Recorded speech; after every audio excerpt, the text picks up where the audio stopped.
வணக்கம் நேர்களே. இன்றைய பதிவு கிருஷ்ண ஜெயந்தியை பற்றிய சிறப்பு தொகுப்பாகும். ஆவணி மாதம் அஷ்டமி திதியில் வரும் ரோஹிணி நட்சத்திரம் தான் கிருஷ்ண ஜெயந்தி ஆகும். இது தேய்பிறை அஷ்டமி ஆகும். முகுந்தா முராரே கிருஷ்ணா முகுந்தா முராரே ஜய கிருஷ்ணா முகுந்தா முராரே ஜய கிருஷ்ணா முகுந்தா முராரே ஜய கிருஷ்ணா முகுந்தா முராரே கருணா சாகர கமலா நாயக கருணா சாகர கமலா நாயக கனகாம்பரதாரி கோபால கனகாம்பரதாரி கோபால கிருஷ்ணா முகுந்தா முராரே காளியமர்த்தன கம்சனி தூஷண காளியமர்த்தன கம்சனி தூஷண கமலாயதனயன கோபால கமலாயதனயன கோபால கிருஷ்ணா முகுந்தா முராரே ஜய கிருஷ்ணா முகுந்தா முராரே.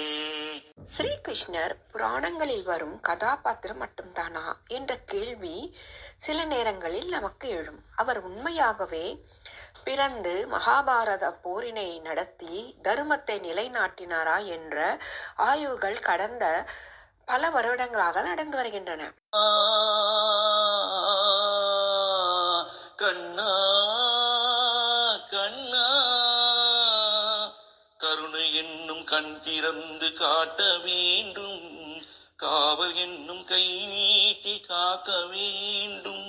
கருணை என்னும் கண் திறந்து காட்ட வேண்டும், காவல் என்னும் கை நீட்டி காக்க வேண்டும்.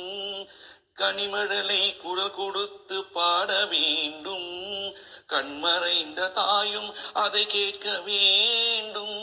கனிமழலை குரல் கொடுத்து பாட வேண்டும், கண்மறைந்த தாயும் அதை கேட்க வேண்டும்.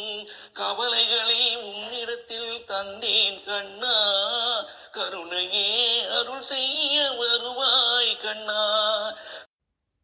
இன்றைய ஆப்கானிஸ்தான் தான் அன்றைய காந்தாரம். சுமார் 2200 வருடங்களுக்கு முன்பு காந்தார தேசம் என்று ஒன்று இருந்தது. அதுதான் இன்றைய ஆப்கானிஸ்தான். அங்கு நடந்த அகழ்வாராய்ச்சியில் தங்க காசுகள் கண்டுபிடிக்கப்பட்டன. அவற்றில் கிருஷ்ணர் கையில் சுதர்சன சக்கரம் ஏந்தி இருப்பது போல பொறிக்கப்பட்டுள்ளது. அவ்வாறே பலராமரும் வலது கையில் கலப்பையை ஏந்தி கொண்டிருப்பது போல பொறிக்கப்பட்ட நாணயங்கள் கிடைக்கப்பெற்றன. ஏற்றிய தீபத்திலே கிருஷ்ணா கிருஷ்ணா, ஏற்றிய தீபத்திலே கிருஷ்ணா கிருஷ்ணா, ஏழைகள் மனதை வைத்தோம் கிருஷ்ணா கிருஷ்ணா, சாற்றிய மாலையிலே கிருஷ்ணா கிருஷ்ணா, தர்மத்தை தேடி நின்றோம் கிருஷ்ணா கிருஷ்ணா, கேட்டதும் கொடுப்பவனே கிருஷ்ணா கிருஷ்ணா, கீதையின் நாயகனே. 1976 ஆண்டு அவசர சட்டம் இந்தியாவில் அமலாக்கப்பட்டிருந்தது.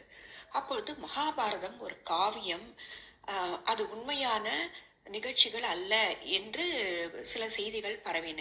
அதன் அடிப்படையில் பல ஆழ்கடல் ஆராய்ச்சிகள் இந்திய அரசாங்கத்தால் தொடங்கப்பட்டன. நீர் மலர் சொரியும் மேகங்களே, எங்கள் பரந்தாமன் மெய் அழகை பாடுங்களே. பன்னீர் மலர் சொரியும் மேகங்களே, எங்கள் பரந்தாமன் மெய் அழகை பாடுங்களே. தென்கோடி தென்றல் தரும் ராகங்களே, எங்கள் ஸ்ரீ கிருஷ்ணமூர்த்தி புகழ் பாடுங்களேன், எங்கள் ஸ்ரீ கிருஷ்ணமூர்த்தி புகழ் பாடுங்களேன்.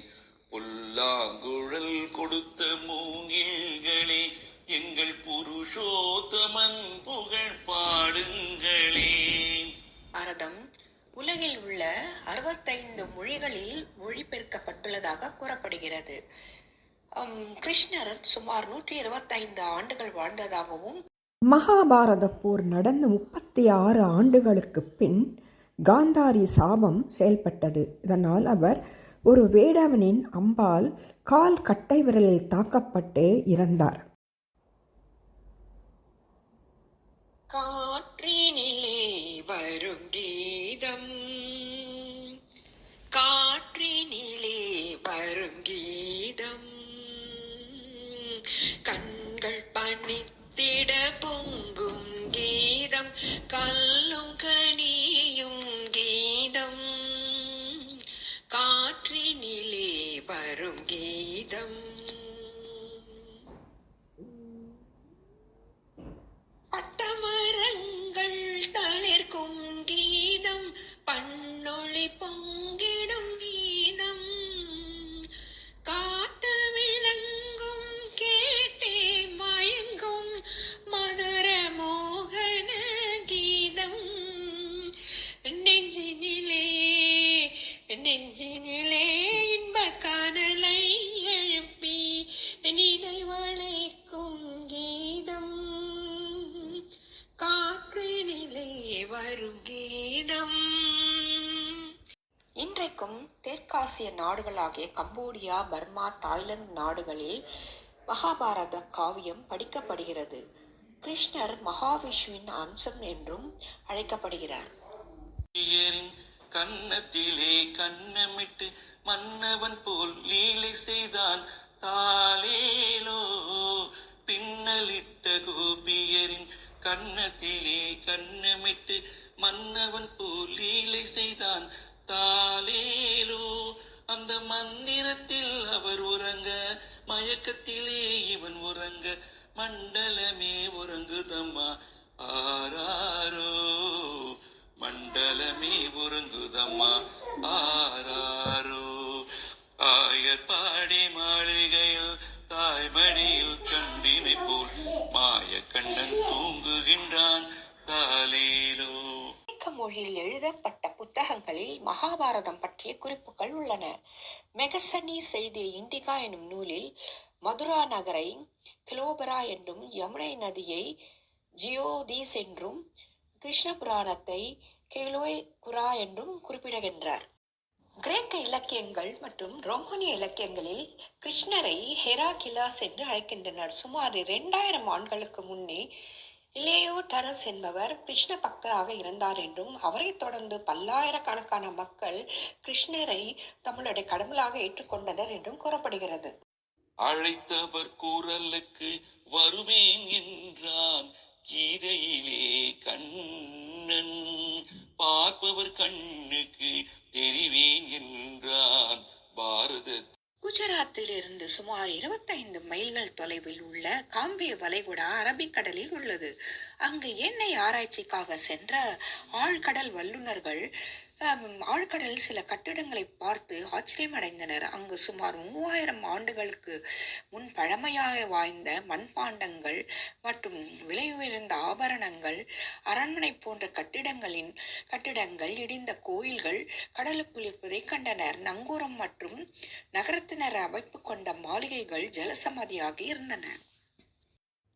உத்தரப்பிரதேச மாநிலத்தில் உள்ள டெல்லியில் இருந்து 68 கிலோமீட்டர் தொலைவில் உள்ள சனோலி என்ற கிராமம் ஒன்றிருக்கிறது. அங்கு அகழ்வாராய்ச்சி செய்த போது போர்க்குதிரைகள் மற்றும் ஆயுதங்கள், போர் வீரர்கள் பயன்படுத்திய சாட்டைகள், ரதம், கத்திகள், தலைக்கவசம் ஆகியவை கண்டுபிடிக்கப்பட்டன. அங்கு ஈமச் சடங்குகளுக்காக சில எலும்புக்கூடுகள் ராஜா மரியாதையுடன் செய்யப்பட்டிருந்ததை பார்த்தார்கள். டாக்டர் நர்ஹரி என்பவர் யுனைடெட் ஸ்டேட்ஸ் ஆஃப் அமெரிக்காவில் இருந்து வானியல் நாசா எனும் வானியல் ஆராய்ச்சியின் மூலம் சில கண்டுபிடிப்புகளை செய்தார். அதாவது மகாபாரதம் நடந்த வருடங்கள், திதி, நட்சத்திரம், சூரியன், சந்திரன் ஆகியவற்றின் இருப்பிடங்களை இவற்றை கொண்டு அது எந்த காலகட்டத்தை சேர்ந்தது என்பதை கணித்தார்கள். மகாபாரதத்தில் 142 இடங்களில் வானியல் குறிப்புகள் உள்ளன. அதாவது கிருஷ்ணர் எப்படி துவாரையிலிருந்து அஸ்தினாபுரம் சென்றார் என்றும் எப்பொழுது போர் துவங்கியது என்றும் போன்ற குறிப்புகள், எந்த நட்சத்திரத்தில் துவங்கியது, எந்த திதியில் துவங்கியது போன்ற குறிப்புகள் இருந்தன. அதாவது தற்போது பிளானட்டோரியம் சாஃப்ட்வேர் என்று நாசாவின் கண்டுபிடிப்பின் கால அட்டவணை வைத்துக்கொண்டு கணித்தால் நவம்பர் 22ஆம் தேதி 3101ஆம் ஆண்டு போர் துவங்கியதாக குறிப்பிடுகிறார். அதாவது புராடம் நட்சத்திரத்தில் இந்த போர் துவங்கியதாக குறிப்பிடப்படுகிறது. நன்றி நேயர்களே. இன்னும் ஆராய்ச்சியின் முடிவுகள் வர வர மகாபாரதம் கற்பனை கதை அல்ல, உண்மையான நிகழ்ச்சியே என்று முடிவுக்கு வரும் இந்த உலகம். சர்வம் கிருஷ்ணார்ப்பணம்.